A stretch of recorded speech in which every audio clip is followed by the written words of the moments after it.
بسم اللہ الرحمن الرحیم الحمد للہ رب العالمین والصلاة والسلام علی رسولہ محمد وآلہ واصحابہ اجمعین اما بعد 10 سورتوں کا جو درس قرآن کا سلسلہ ہم نے شروع کیا تھا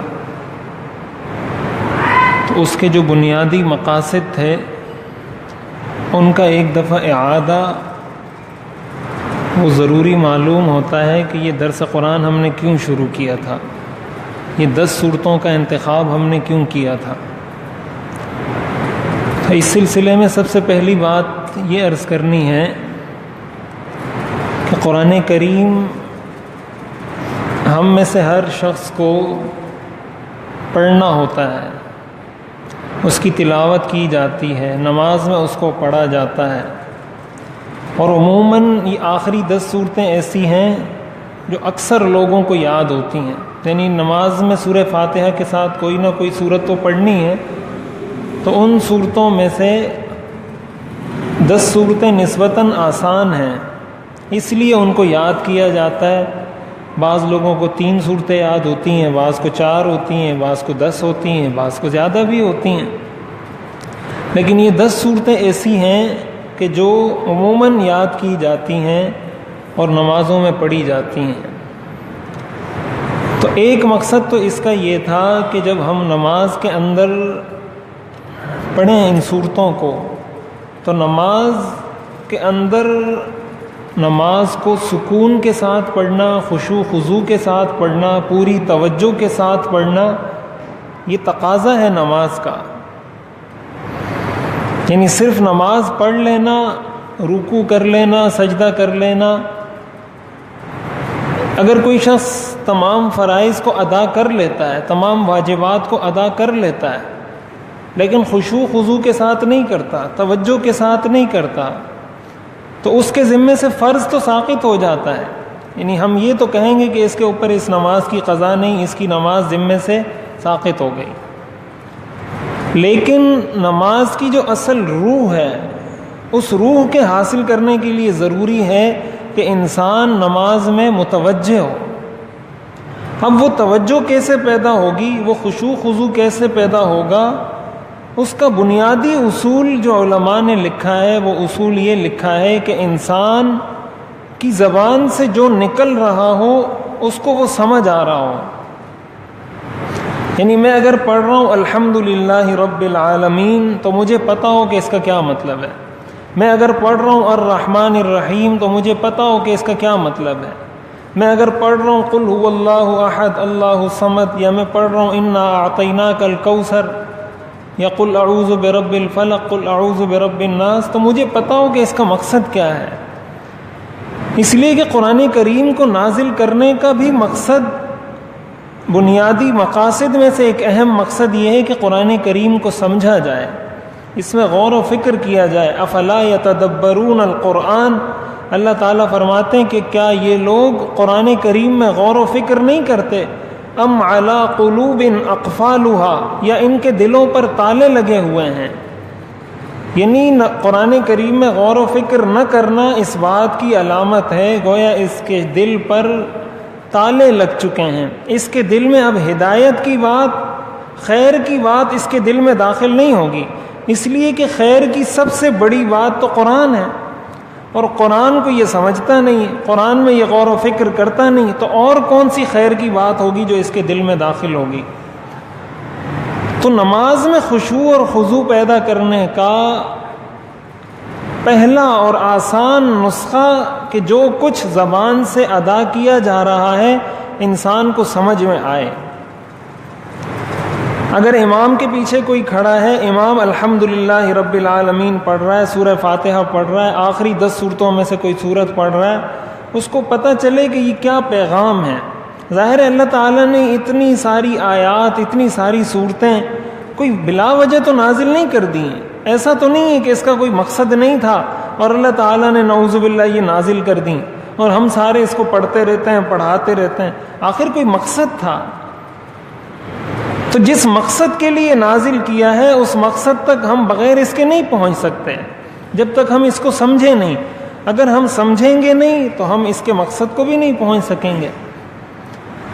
تو ہمارے معاشرے کے اندر قرآن کریم کے ساتھ بہت ظلم ہوتا ہے۔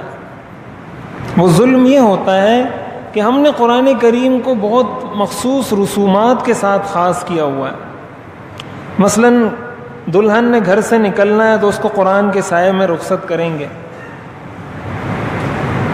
کسی نے قسم اٹھانی ہوگی تو وہ قرآن اٹھا کر قرآن پر ہاتھ رکھ کر قسم اٹھائے گا۔ اس دن مجھے کچھ دنوں پہلے ایک صاحب کا فون آیا کہ ہمارے ہاں کوئی چوری ہوئی تھی اور ہمیں یقین ہے کہ فلاں آدمی نے چوری کی ہے، بکری چوری ہو گئی تھی میری اور مجھے یقین ہے کہ فلاں آدمی نے چوری کی ہے، لیکن اب وہ مان نہیں رہے، تو وہ یہ کہہ رہے ہیں کہ ہم قرآن پر پیسے رکھتے ہیں، آپ قرآن سے پیسے اٹھا لو۔ یعنی اگر آپ کو اتنا یقین ہے کہ یہ بکری میں نے ہی چوری کی ہے تو میں قرآن پر پیسے رکھتا ہوں، آپ اس کے اوپر سے پیسے اٹھا لو۔ یہ قرآن کو ہم نے اس مقصد کے لیے رکھا ہے کہ اس کے اوپر پیسے رکھو، اس کے اوپر سے پیسے اٹھاؤ، اس مقصد کے لیے اللہ نے نازل کیا تھا۔ تو ہم نے قرآن کو اس مقصد کے لیے خاص کر دیا ہے، اور ظاہر ہے کہ جب آپ قرآن کو اس مقصد کے ساتھ خاص کریں گے تو قرآن کی وہ روحانیت، وہ برکتیں ہمیں نصیب نہیں ہو سکتی جو قرآن کریم کے پڑھنے، سمجھنے اور اس پر عمل کرنے سے تعلق رکھتی ہیں۔ تو نماز میں خشوع اور خضوع پیدا ہوگا اس کے معانی کو سمجھنے سے کہ اس کا معنی کیا ہے، اور اس کا معنی ظاہر ہے ہمیں اسی سے سمجھ آئے گا کہ ہم کسی کے ساتھ بیٹھیں، کسی سے سمجھیں، کسی سے پڑھیں، کچھ اس کو اہمیت دیں کہ اللہ نے یہ قرآن نازل کیا ہے تو کسی مقصد کے لیے نازل کیا ہے۔ تو ایک تو نماز میں خشوع اور خضوع بھی اس کے بغیر پیدا نہیں ہوتا۔ دوسری بات یہ کہ قرآن کریم کا حق ہے کہ قرآن کریم کو سمجھا جائے۔ قرآن کریم نے اس چیز کو جگہ جگہ ذکر کیا ہے۔ تو قرآن کریم کا حق بھی ادا نہیں ہوتا اگر کوئی شخص قرآن کریم کو نہیں سمجھتا۔ وہ کسی نے کہا تھا کہ انگریزی ہم لوگوں نے اتنی پڑھ لی کہ ہم انگریزوں کو بھی پڑھانے کے قابل ہو گئے ہیں، اور عربی اتنی بھی نہیں پڑھی کہ اپنے ابا کا جنازہ پڑھ سکیں۔ بہت سارے لوگوں کو میں نے دیکھا ہے، جنازہ آتا ہے، ہمارے مدرسے میں جنازہ آتا ہے کبھی، تو ان کے جو ورثہ ہوتے ہیں نا، جو ان کا بیٹا ہے یا جو ان کے قریبی لوگ ہوتے ہیں، وہ کہیں دور کھڑے ہوتے ہیں، وہ جنازے میں شریک نہیں ہوتے۔ کئی دفعہ میں نے دیکھا ہے ایسا۔ تو اگر آپ ان سے پوچھیں کہ بھائی آپ کے ابا کا جنازہ ہے، آپ کے چچا کا جنازہ ہے، آپ جنازے میں کیوں شریک نہیں ہوتے، تو وہ کہتے ہیں ہمیں جنازہ پڑھنے کا طریقہ نہیں آتا۔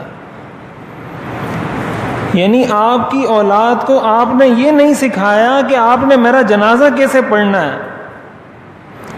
اپنی اولاد کو ہم نے یہ تک نہیں سکھایا کہ میرا جنازہ بیٹا آپ نے اس طریقے سے پڑھنا ہے، اور اس کو سب کچھ سکھا دیا۔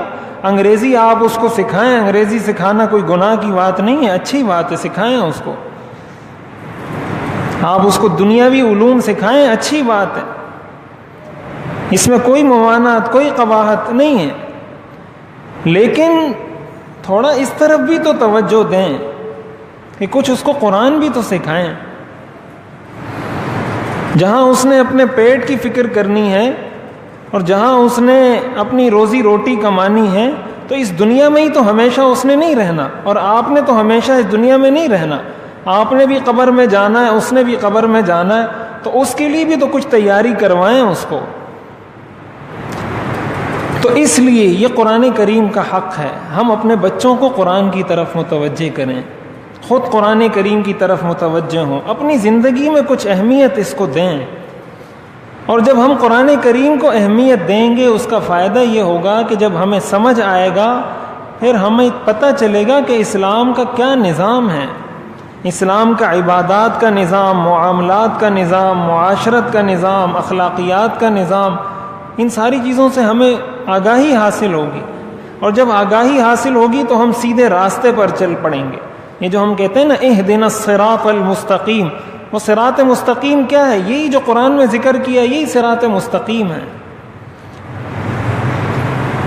تو اس لیے ان 10 صورتوں کا یہ ترجمہ اور تفسیر یہ ساری ہم نے شروع کی، اور الحمدللہ 10 صورتیں مکمل ہو گئیں۔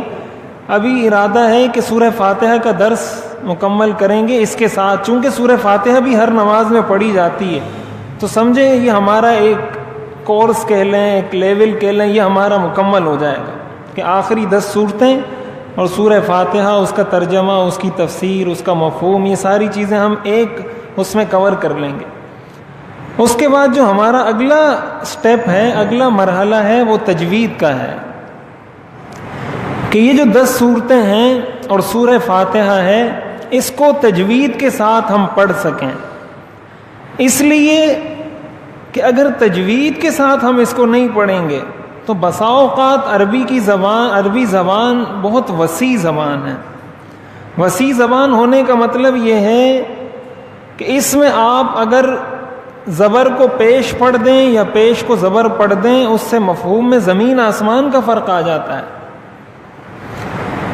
چنانچہ بہت سارے حروف ایسے ہیں جو بالکل قریب المخرج ان کو کہا جاتا ہے, وہ ایک جیسے لگتے ہیں.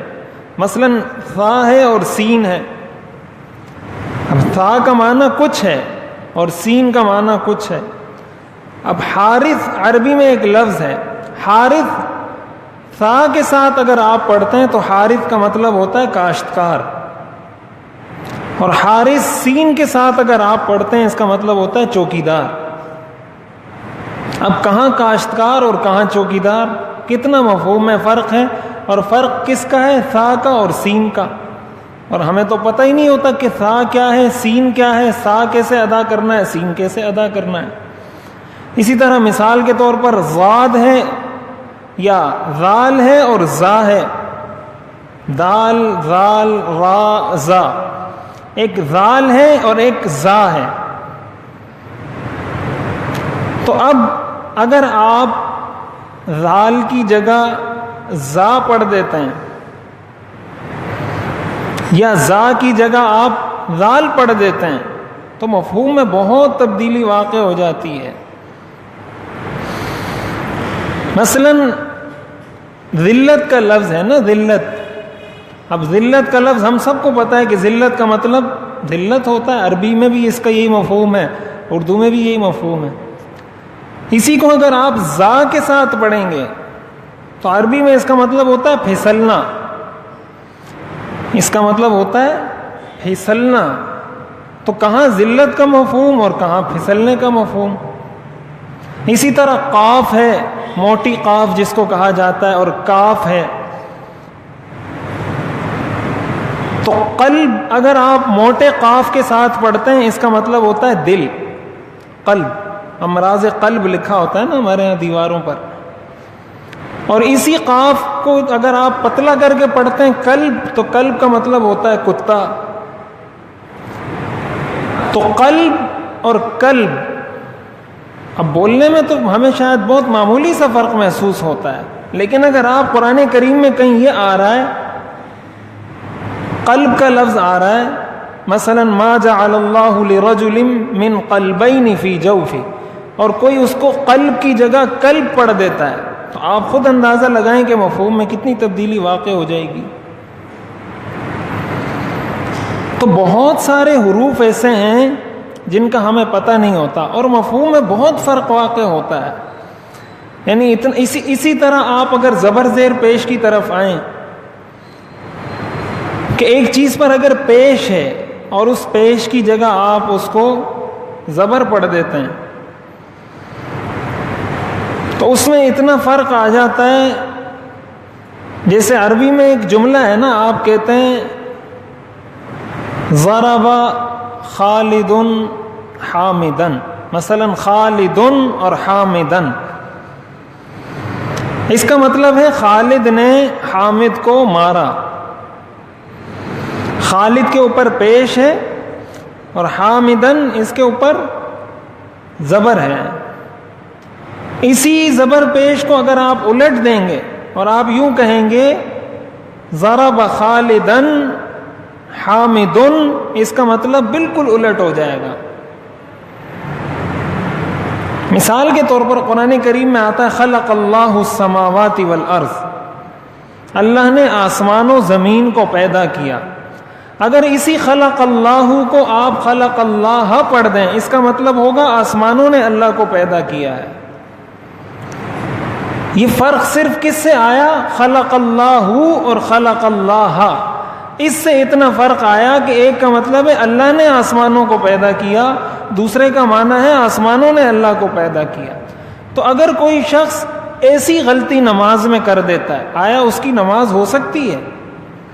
سوال ہی نہیں پیدا ہوتا، نماز ٹھیک نہیں ہو سکتی۔ اگر کوئی شخص نماز میں ایسی کوئی غلطی کر دیتا ہے جس سے مفہوم میں ایسی تبدیلی واقع ہو جائے تو اس شخص کی نماز ہی نہیں ہوتی، یہ تو اس نے زبان سے کلمہ کفر ادا کیا ہے۔ تو کتنے ہو سکتا ہے ہم میں سے ایسے لوگ ہوں جن کو یہ نہ پتا ہو کہ یہ لفظ کیسے ادا کرنا ہے، یہ لفظ کیسے ادا کرنا ہے، یا ان کو یہ نہ پتا ہو کہ یہاں زبر پڑھنا ہے، یہاں زیر پڑھنی ہے، پیش پڑھنی ہے، اور نمازیں بھی پڑھتے رہیں اور نمازیں ٹھیک بھی نہ ہوں۔ تو اس مقصد کے لیے یہ ارادہ کیا ہے کہ اب سورہ فاتحہ کی تفسیر جب ہم اگلے ہفتے شروع کریں گے تو سورہ فاتحہ کا ترجمہ اور تفسیر پڑھنے کے بعد انہی 10 صورتوں کی اور سورہ فاتحہ کا اس کی تجوید ہم پڑھیں، تجوید کے کچھ قواعد پڑھیں پہلے، کہ یہ تجوید کے موٹے موٹے قواعد ہیں، یہ اصول ہیں کہ ذال ایسے ادا ہوتا ہے، زا ایسے ادا ہوتا ہے، ضاد ایسے ادا ہوتا ہے، را ایسے ادا ہوتا ہے، تا اور طا میں کیا فرق ہے، قاف اور کاف میں کیا فرق ہے، یہ کچھ قواعد پڑھیں، اس کے بعد اس کی امپلیمنٹیشن کریں، اس کو لاگو کر کے اس کا اجرا کریں قرآن کریم کی ان صورتوں پر، کہ الم تر کیف فعل ربک باصحاب الفیل، اس میں ہم نے کس لفظ کو کیسے پڑھنا ہے۔ تو یہ دوسرا ہمارا مقصد ہے اس سے، تاکہ ہماری نمازیں درست ہوں، تاکہ ہماری عبادات درست ہوں۔ کہیں ایسا نہ ہو کہ ہم ایسی غلطیوں میں پڑے ہوں کہ ان غلطیوں میں پڑھ کر ہم یہ سمجھتے رہیں۔ قرآن کریم میں آتا ہے قُلْ هَلْ نُنَبِّئُكُمْ بِالْأَخْسَرِينَ أَعْمَالًا، کیا میں تم لوگوں کو ایسے شخص کے بارے میں نہ بتاؤں جو سب سے زیادہ خسارے میں ہے۔ پھر آگے قرآن کریم میں فرمایا الذین ضل سعیہم فی الحیات الدنیا، یہ وہ لوگ ہیں کہ ان کی کوششیں ضائع ہو گئیں، یعنی انہوں نے کوششیں کی، محنت کی، جد و جہد کی، نمازیں پڑھی، تلاوت کی، لیکن ضائع ہو گئی۔ وَهُمْ يَحْسَبُونَ أَنَّهُمْ يُحْسِنُونَ صُنْعًا، وہ یہ سمجھتے ہیں کہ ہم اچھا کر رہے ہیں، لیکن حقیقت میں وہ غلط کر رہے ہوتے ہیں۔ اگرچہ اصل مفہوم اس آیت کا کافروں کے بارے میں ہے کہ اگر کوئی کافر دنیا میں اچھا کام کرے تو آخرت میں اس کو اس کا کوئی بدلہ نہیں ملے گا، اس کو دنیا میں اس کا بدلہ دے دیا جائے گا۔ بنیادی طور پر اس آیت کا مفہوم یہ ہے، لیکن اس کے اندر یہ چیز بھی داخل ہوتی ہے کہ انسان اچھا کام اچھی نیت سے کر رہا ہو لیکن حقیقت میں وہ اچھا ہو ہی نہیں۔ تو یہ غلط فہمی ہماری کیسے دور ہوگی جب ہمیں پتہ چلے گا کہ یہ لفظ ہم نے ایسے پڑھنا ہے، یہ لفظ ایسے پڑھنا ہے۔ تو اس لیے اور اس کے لیے ہم نے ظاہر ہے اس کو کچھ گروپس بنانے ہوں گے، ظاہر ہے کہ اس میں مشق کرنی پڑتی ہے، مشق کی جائے گی، ظاہر ہے ہر آدمی سنائے گا، سنے گا تبھی ہوگا۔ یہ ایسا نہیں ہے کہ میں تقریر کروں گا اور آپ کی تجوید ٹھیک ہو جائے گی، یہ وہ چیزیں جو پریکٹس سے تعلق رکھتی ہے۔ تو اس کے لیے کچھ گروپس، کچھ جماعت، کچھ اس طرح کی بنائی جائیں گی 5-6 آدمیوں کی، وہ سورہ فاتحہ جب ہماری مکمل ہوگی، تاکہ ہر گروپ میں جو بھی ان کا امیر ہے، جو بھی ان کے ساتھ ہے، وہ ان کو صحیح پریکٹس کروا سکے۔ تو اس سے آہستہ آہستہ یہ ہوگا کہ ہم کچھ بہتری کی طرف بڑھ سکیں گے، کچھ ہمارا معاملہ تجوید میں بہتری کی طرف آ جائے گا۔ اور اس کے بعد اسی کے ساتھ تیسرا جو ہمارا اس کورس کی حد تک جو تیسرا کام ہے، وہ نماز میں پڑھی جانے والی جو اور دعائیں ہیں ان کا مفہوم سمجھنا اور اس کا بیک گراؤنڈ، پس منظر، مفہوم۔ مثلا ہم سبحان ربی العظیم پڑھتے ہیں، اس کا کیا مطلب ہے؟ سبحانک اللہم و بحمدک یہ پڑھتے ہیں، اس کا کیا مطلب ہے؟ ہم سبحان ربی الاعلیٰ پڑھتے ہیں، اس کا کیا مطلب ہے؟ سمع اللہ لمن حمدہ کا کیا مطلب ہے؟ التحیات پوری پڑھتے ہیں، اس کا کیا مطلب ہے؟ تو گویا اس طریقے سے ہمارا یہ مکمل ہوگا. تو 3 سٹیپس ہیں اس کے. پہلا سٹیپ ہمارا یہ ترجمہ و تفسیر کا ہے, دوسرے میں تجوید ہے, اور تیسرے میں پھر ہم آئیں گے اس طرف. تو اب یہ جو 10 صورتیں ہم نے پڑھی ہیں, میرا ارادہ تھا کہ اس کا میں مختصر خلاصہ ہر صورت کا 2-2 منٹ میں پیش کر دوں, تاکہ ایک خلاصہ ہمارے ذہن میں آ جائے کہ ان 10 صورتوں میں ہم اب تک کیا پڑھ سکے ہیں. تو سب سے پہلے ہم نے پڑھی ہے سورۃ الفیل. سورۃ الفیل کے اندر سارا واقعہ آپ نے سنا کہ ابرہہ نے بیت اللہ پر حملے کی کوشش کی تھی, اللہ تعالیٰ نے پرندوں کے ذریعے اس کو ہلاک کیا. اس کے ذریعے جو ہمیں سب سے اہم درس ملتا ہے وہ درس یہ ملتا ہے کہ انسان کو کبھی اپنی طاقت پر, اپنی سلطنت پر, اپنے جاہ و جلال, مال و اولاد پر تکبر اور غرور نہیں کرنا چاہیے. ابرہہ کا لشکر ہاتھی لے کر آیا تھا, لیکن اللہ نے اس کو ابابیل پرندوں کے ذریعے اللہ نے ان کو تباہ کر دیا. اور دوسری اہم بات ہمیں یہ سمجھ آتی ہے کہ کبھی اگر انسان سے کوئی اچھا کام ہو جائے, اگر اس کو اللہ نے کسی اچھے کام کی توفیق دی ہے, تو وہ یہ نہ سمجھے کہ یہ میرا کوئی بہت بڑا کمال ہے. اس لیے کہ اللہ جب کام لینے پر آتا تو پرندوں سے بھی کام لے لیتا ہے. تو یہ پرندوں کا کمال نہیں ہے کہ انہوں نے ہاتھیوں کو تباہ کیا تھا, یہ اللہ کا کمال ہے کہ اللہ نے پرندوں سے کام لیا اور پرندوں کے ذریعے ہاتھی کو تباہ کیا. تو کبھی انسان کو اس گھمنڈ میں, اس غرور میں مبتلا نہیں ہونا چاہیے کہ میں یہ اچھا کام کر رہا ہوں, میں یہ دین کا کام کر رہا ہوں, میں تدریس کر رہا ہوں, میں امامت کر رہا ہوں, میں خطابت کر رہا ہوں, یا میں فلاں آدمی کو نصیحت کر رہا ہوں, یا کوئی بھی اچھا کام جس کی اللہ نے توفیق دی ہے. اس لیے کہ یہ سب اللہ کی ذات پر منحصر ہے کہ اللہ کس سے کام لے لے.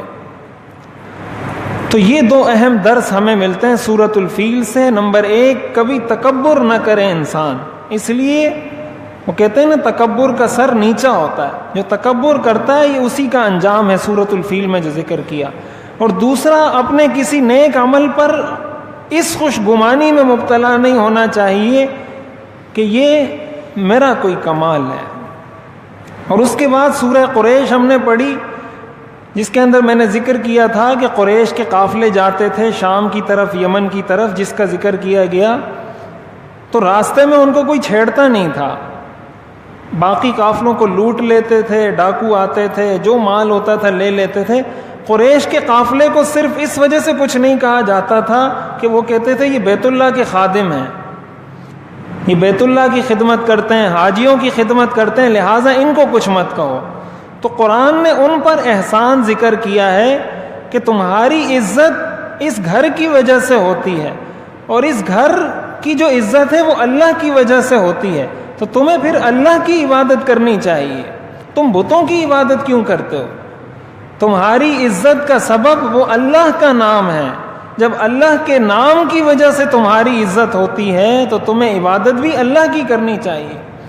اور اس کے اندر بنیادی درس ہمیں یہ ملتا ہے کہ اگر کسی کو کوئی شناخت, کوئی پہچان دین کی وجہ سے حاصل ہو, کسی کی عزت اگر دین کی وجہ سے ہو, اس کو اور زیادہ اللہ کی طرف متوجہ ہونا چاہیے. اور خاص طور پر ہم پر یہ عائد ہوتا ہے, پاکستان میں رہنے والوں پر, پاکستانیوں پر, کہ ہمیں یہ ملک یہ بھی ہمیں اللہ کے نام پر ملا ہے. جس طرح قریش کی عزت اللہ کے نام کی وجہ سے تھی, ہماری عزت اور ہماری پہچان بھی اللہ کی وجہ سے ہے. یہ دنیا کے اندر واحد وہ مملکت ہے پاکستان جو کلمہ طیبہ کی بنیاد پر آزاد ہوئی ہے. اس وقت کی پوری دنیا میں واحد مملکت ہے.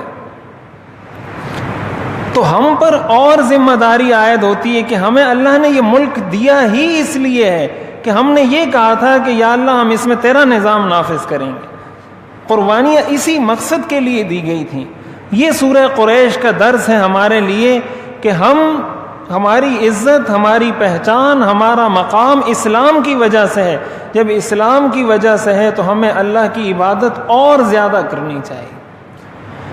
اور اس کے بعد سورہ ماعون ہم نے پڑھی. سورہ ماعون کے اندر بنیادی طور پر یہ ذکر کیا گیا کہ جو شخص عقیدہ آخرت کو نہیں مانتا, ارأیت الذی یکذب بالدین، جو عقیدہ آخرت کو نہیں مانتا اس کا نتیجہ کیا ہوتا ہے کہ اس کی معاشرت تباہ ہو جاتی ہے۔ وہ کیا کرتا ہے؟ وہ یتیم پر ظلم کرتا ہے، وہ کیا کرتا ہے؟ وہ مسکینوں کو کھانا نہیں کھلاتا، کسی کو مسکین کے کھانا کھلانے کی دعوت نہیں دیتا، کسی کو ترغیب نہیں دیتا۔ تو عقیدہ آخرت وہ چیز ہے جس کا ہماری زندگی پر بہت گہرا اثر ہے۔ بہت سارے کام ہم صرف اور صرف اس وجہ سے کرتے ہیں کہ ہمارا آخرت پر ایمان ہے۔ مثلا روڈ پہ آپ جا رہے ہیں، کسی کا ایکسیڈنٹ ہو گیا ہے اور آپ دیکھ رہے ہیں کہ بھائی یہاں کسی کا ایکسیڈنٹ ہوا ہے، تو آپ اگر نہ رکیں اور آپ چلے جائیں وہاں سے، تو دنیا کا کوئی قانون آپ کو مجبور نہیں کر سکتا، کوئی پولیس آپ کو پکڑ نہیں سکتی کہ اس کا ایکسیڈنٹ ہوا تھا، آپ کیوں گزر گئے یہاں سے، آپ کو رکنا چاہیے تھا، آپ کو اس کو اٹھانا چاہیے تھا۔ لیکن آپ کا عقیدہ آخرت آپ کو مجبور کرے گا کہ کل قیامت کے دن میں نے اللہ کو جواب دینا ہے۔ اگر اللہ نے مجھ سے پوچھ لیا کہ یہ بندہ میرا گرا تھا، تم نے اس کو اٹھایا کیوں نہیں زمین سے؟ یہ وہ چیز ہے جو انسان کو مجبور کرتی ہے بہت سارے کاموں پر۔ اپنے پڑوسی کے ساتھ اگر آپ حسن سلوک کرتے ہیں، وہ بھوکا سو رہا ہے اور آپ کھا بھی رہے ہیں، فریج میں بھی رکھ رہے ہیں، دنیا کی کوئی حکومت آپ کو گرفتار نہیں کر سکتی کہ آپ کا پڑوسی بھوکا ہے تو آپ نے فریج میں کیوں کھانا رکھا ہے۔ لیکن عقیدہ آخرت آپ کو مجبور کرے گا کہ ہو سکتا ہے قیامت کے دن اللہ مجھ سے پوچھ لے کہ تمہارا پڑوسی بھوکا تھا، تم نے گھر میں کیوں کھانا رکھا؟ تو عقیدہ آخرت صرف محض عقیدہ نہیں، بلکہ اس کا ہماری زندگی پر بہت گہرا اثر ہے۔ تو اس لیے عقیدہ آخرت کو مضبوط کرنا، اس پر یقین رکھنا اور پھر اس کے لیے تیاری کرنا۔ اور پھر اسی صورت کے اندر ان نمازیوں کے لیے تباہی اور بربادی کا ذکر کیا گیا جو نماز کے معاملے میں غفلت سے کام لیتے ہیں، وقت پر نماز نہیں پڑھتے یا نماز میں کھڑے ہوتے ہیں، نماز میں توجہ نہیں ہوتی، ان کے لیے ذکر کیا گیا ویل للمصلین، ایسے نمازیوں کے لیے تباہی ہو۔ اور اس کے بعد سورۃ الکوثر جو ہم نے پڑھی، اس کا سارا پس منظر ہم نے سمجھا کہ حضور علیہ الصلاۃ والسلام کو جو طعنے دیے جاتے تھے کہ ان کی نرینہ اولاد نہیں ہے تو ان کا کوئی نام و نشان نہیں رہے گا، اللہ تعالیٰ نے حضور علیہ الصلاۃ والسلام کو بتلایا ان شانئک ھو الابتر، کہ آپ کا دشمن بے نام و نشان ہوگا، آپ کا نام قیامت تک باقی رہے گا۔ چنانچہ حضور علیہ الصلاۃ والسلام کا نام باقی ہے، دنیا کے اندر سب سے زیادہ رکھا جانے والا نام وہ محمد ہے، آپ کا نام باقی ہے۔ اور ابو لہب کوئی اپنے بیٹے کا نام نہیں رکھتا، کوئی کافر بھی نہیں رکھتا، ابو جہل کوئی کافر بھی اپنے بیٹے کا نام نہیں رکھتا، ان کا نام و نشان مٹ گیا۔ اس سے ہمیں یہ معلوم ہوتا ہے کہ یہ جو ہمارے معاشرے میں تصور پایا جاتا ہے کہ اس کی اگر نرینہ اولاد نہیں ہے تو ہمارے معاشرے میں اس کو کم نیچی نظروں سے دیکھا جاتا ہے کہ یہ اس کی بیٹیاں ہیں۔ حضور علیہ الصلاۃ والسلام نے فرمایا میں بیٹیوں کا باپ ہوں۔ حضور علیہ الصلاۃ والسلام کی بھی نرینہ اولاد تو جوان نہیں ہوئی، آپ کی بھی بیٹیاں تھیں جو جوان ہوئیں۔ بہت سارے انبیاء ایسے ہیں جن کو اللہ تعالیٰ نے صرف بیٹیاں دی تھیں۔ تو نام و نشان کے باقی رہنے کا تعلق اولاد کے ساتھ ہرگز نہیں، نام و نشان کے باقی رہنے کا تعلق انسان کے اعمال کے ساتھ ہے۔ میں نے آپ کو مثال دی تھی قریب کے زمانے کی، حضرت تھانوی رحمۃ اللہ علیہ، حکیم الامت حضرت مولانا اشرف علی صاحب تھانوی رحمۃ اللہ علیہ، ان کی 2 بیویاں تھیں لیکن کوئی اولاد نہیں تھی، نہ مذکر نہ مؤنث، نہ بیٹا نہ بیٹی، کوئی اولاد نہیں تھی، لیکن 1000 کتابیں انہوں نے لکھی ہیں، اور آج تک ہمارے سارے علماء ان کی کتابوں سے استفادہ کرتے ہیں، ان کا نام لیتے ہیں، ان کے لیے دعا کرتے ہیں، اور ان کا یہ نام باقی رہے گا قیامت تک، اس لیے کہ انہوں نے کام اتنا کیا ہے، حالانکہ ان کا نہ بیٹا تھا نہ بیٹی تھی۔ تو نام و نشان کا تعلق اولاد کے ساتھ نہیں ہے، نام و نشان کا تعلق کام کے ساتھ ہے کہ آپ نے کام کیا کیا ہے۔ اس لیے زندگی میں کوئی ایسا کام کرنا چاہیے، بے مقصد زندگی گزارنا یا صرف اور صرف اپنے پیٹ کے لیے زندگی گزارنا، یہ کوئی اچھی بات، کوئی مطلوب صفت نہیں ہے اسلام کی نظر میں۔ اور اس کے بعد سورۃ الکافرون کے اندر ہم نے یہ بات سمجھی تھی کہ اس کا اصل درس وہ عقیدہ توحید ہے کہ اسلام اصولوں پر سمجھوتا کرنے کی اجازت نہیں دیتا.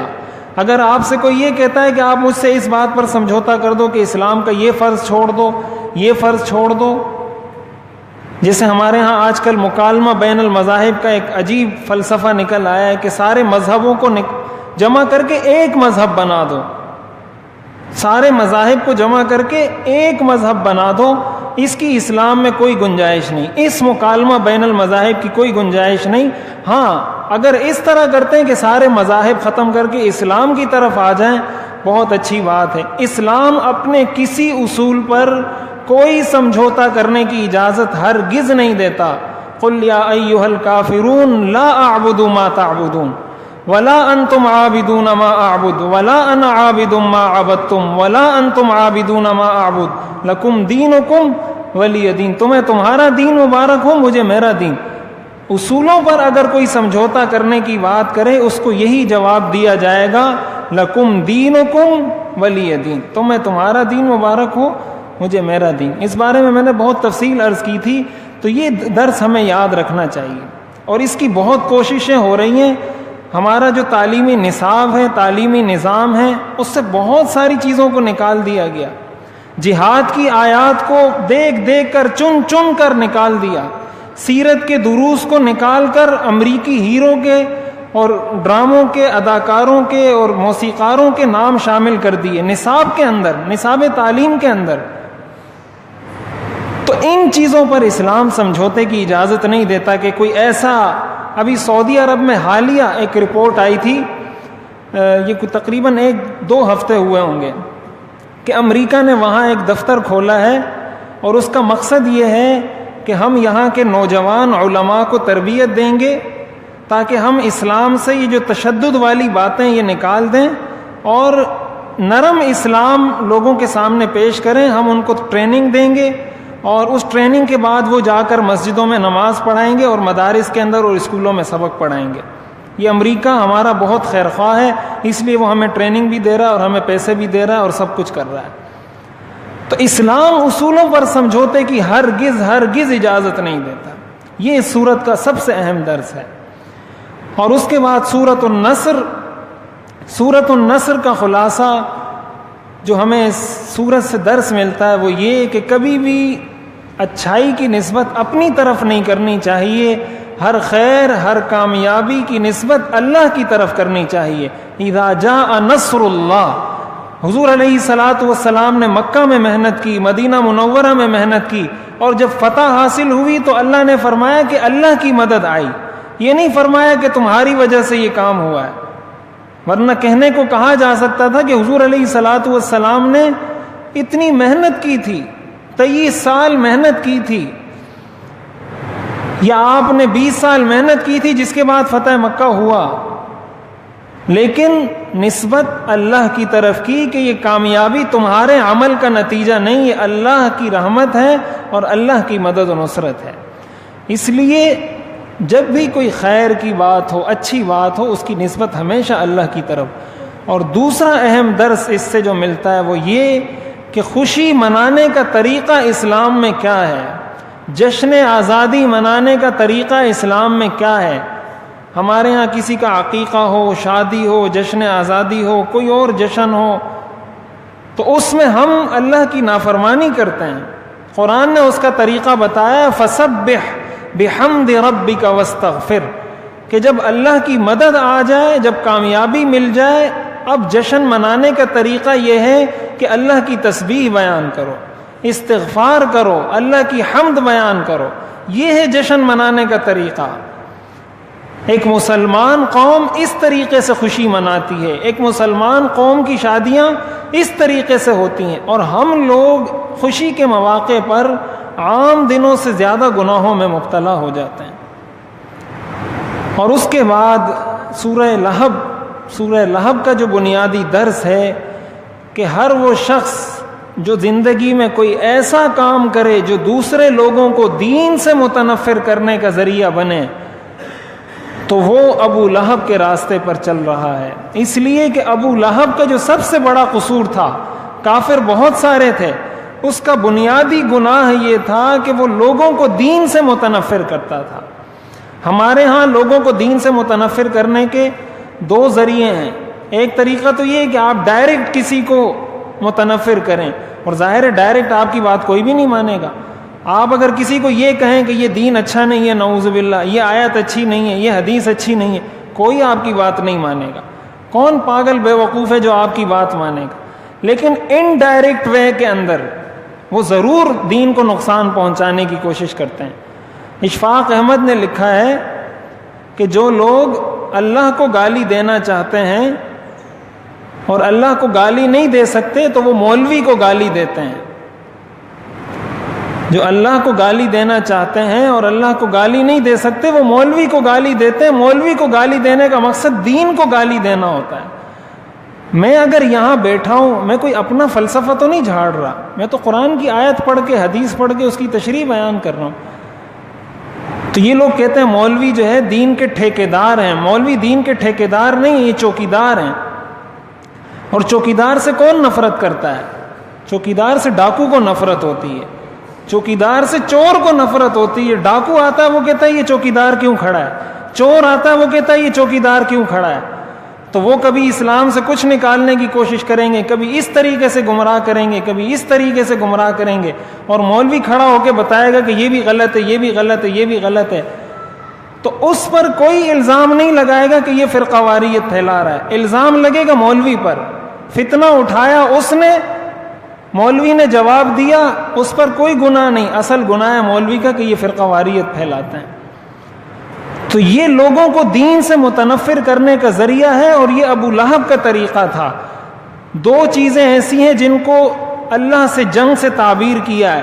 ایک چیز ہے سود، سود کھانے والا اللہ اور اس کے رسول سے جنگ کرتا ہے، اور دوسری چیز حدیث قدسی کے اندر بخاری شریف کی روایت ہے، من عاد لی ولیا فقد آذنتہ بالحرب، جو میرے کسی ولی سے دشمنی کرتا ہے اس نے مجھ سے اعلان جنگ کر دیا۔